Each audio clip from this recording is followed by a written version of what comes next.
Simple सवाल है, सरकार को इस बात का जवाब देश के नौजवानों को देना चाहिए। क्या सिंपल सवाल है कि जो भर्तियां हो रही थी वो भर्ती होगी कि नहीं होगी। सवाल नंबर 1 में हर साल 75,000 कम से कम लोग बहाल होते थे। बाद में बीजेपी ने इसको घटा करके 50,000 कर दिया और पिछले 2 साल में, अब तीसरा साल है, 50,000 लोगों को की भी भर्ती नहीं की गई। बहाना क्या दिया गया? बहाना दिया गया कि कोरोना था इसीलिए भर्ती नहीं किए। हाय मोदी जी, कोरोना था तो चुनाव लड़ लिए, बंगाल में जाकर के दीदी ओ दीदी कर लिए। सब रोजगार देने में कोरोना है और चुनाव लड़ने में कोरोना नहीं है। सब जगह चुनाव हो गया, उत्तर प्रदेश का चुनाव हो गया, बुलडोजर बाबा आ गए, लेकिन आर्मी की भर्ती नहीं हुई। ये बेईमानी है कि नहीं है?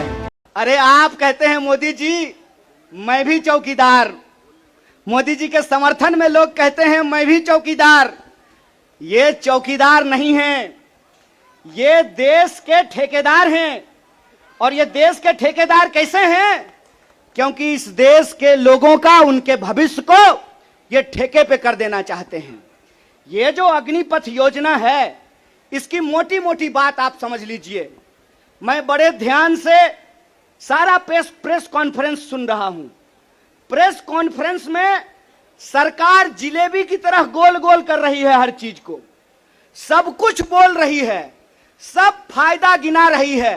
हो सकता है कि कोई भाजपा का मंत्री यह भी आकर के कह दे कि अग्निपथ योजना में शामिल होने के बाद आपका बाल नहीं गिरेगा।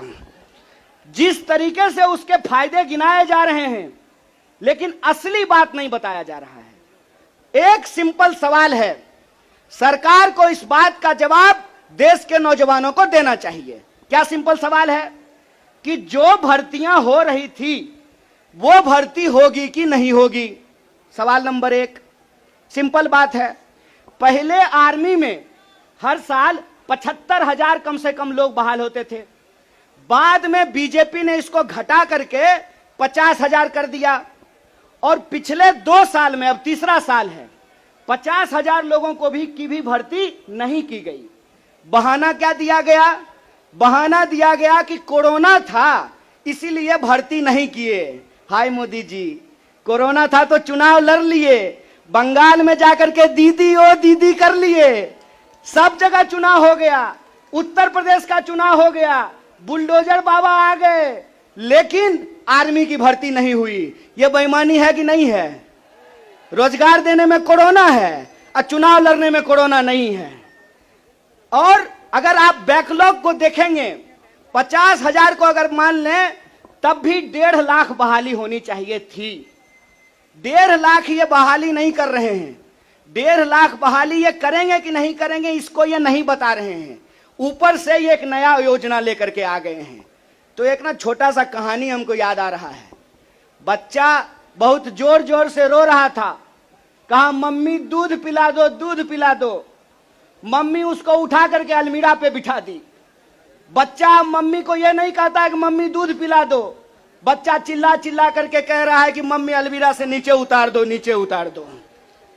लोग मांग रहे थे हर साल 2 करोड़ नौकरी, इन्होंने हर साल 2 करोड़ नौकरी नहीं दी, ऊपर से एक नया योजना लेकर के आ गए हैं। पूरा का पूरा भाजपा के तंत्र को उसमें लगा दिए हैं कि आप बताइए कि अग्निपथ के क्या फायदे हैं। अरे सिंपल सी बात है, बिहार में कहावत है, नहाया हुआ शरीर और खाया हुआ शरीर नहीं छुपता है। जो चीज अच्छी होती है उसका फायदा बताने का जरूरत नहीं होता है। जो चीज में कोई खराबी होती है उसका खराबी छुपा करके, आपके घर पे कोई सामान बेचने के लिए आता होगा तो उस सामान का सब कुछ अच्छा अच्छा ही बताता होगा।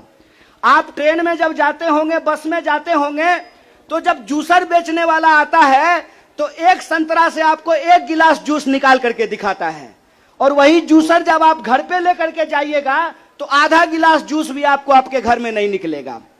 ये जो बेचने की मानसिकता होती है, इस बेचने की मानसिकता के खिलाफ हैं। यह सत्याग्रह 2 लोगों के बीच में है। जावेद अख्तर ने लिखा है, इस एक हमारी एक और उनकी मुल्क में है आवाजें दो आवाज है। एक वो आवाज है जो इस देश को बेचना चाहता है, वो देश के सरकार में बैठे हुए हैं। एक वो आवाज है जो देश को बचाना चाहता है, वो सड़कों पे खड़ा है, वो जंतर मंतर पे बैठा हुआ है, वो सत्याग्रह कर रहा है। और ये सत्याग्रह हम इसलिए कर रहे हैं कि सरकार के झूठ को हम समझ रहे हैं। झूठ क्या है? झूठ है कि ये लोग परमानेंट बहाली को बंद करने जा रहे हैं। परमानेंट बहालियां नहीं होगी। अगर ये परमानेंट बहाली करना चाहते हैं तो सिर्फ सेंट्रल गवर्नमेंट में 28 लाख पोस्ट खाली है। ये परमानेंट बहाली बंद करके ठेकाकरण के फायदे देश को समझा रहे हैं। जब भी देश में कोई ठेकाकरण किया जाता है तो सिर्फ उसका फायदा ही फायदा बताया जाता है। जब भी देश की कोई सार्वजनिक संपत्ति बेची जाती है तो उसका फायदा ही फायदा बताया जाता है। लेकिन इस बात को याद रखिएगा कि देश में अगर सारी सार्वजनिक संपत्तियों को बेच दिया गया तो देश का क्या होगा?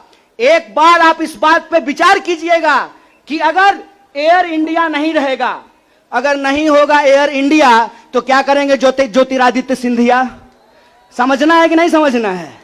आप हमको बताइए कि सरकारी रेलवे नहीं होना चाहिए, सरकारी बीएसएनएल नहीं होना चाहिए, इनके हिसाब से सेना में नियमित नौकरी नहीं होनी चाहिए। जब सब कुछ सरकारी नहीं होना चाहिए तो सरकारी प्रधानमंत्री लेकर के ढोल बजाएंगे?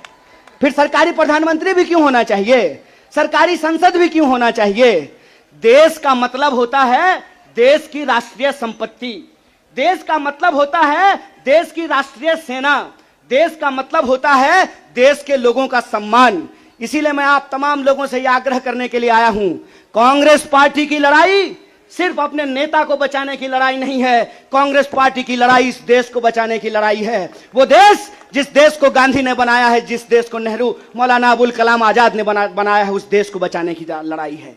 कांग्रेस पार्टी को लेकर के भाजपा लगातार प्रचार करती है कि अगर कांग्रेस किसी चीज का विरोध कर रहा है तो सही होगा। तो आप बताइए, हम भाजपा का विरोध करते हैं, देश के संविधान का समर्थन करते हैं, और उस संविधान को हमने बनाया है, कांग्रेस पार्टी ने बनाया है। इसीलिए एक कहावत कही जाती है, जाके पैर न फटे बिवाई, वो का जाने पीड़ पड़ाई। जो पार्टी देश को आजादी दिलाई है, वही पार्टी इस देश की आजादी की रक्षा कर सकती है। इसी आशा और उम्मीद के साथ कि सत्य और अहिंसा के रास्ते पर चलेंगे, सत्याग्रह के रास्ते पर चलेंगे, झूठ को हराएंगे।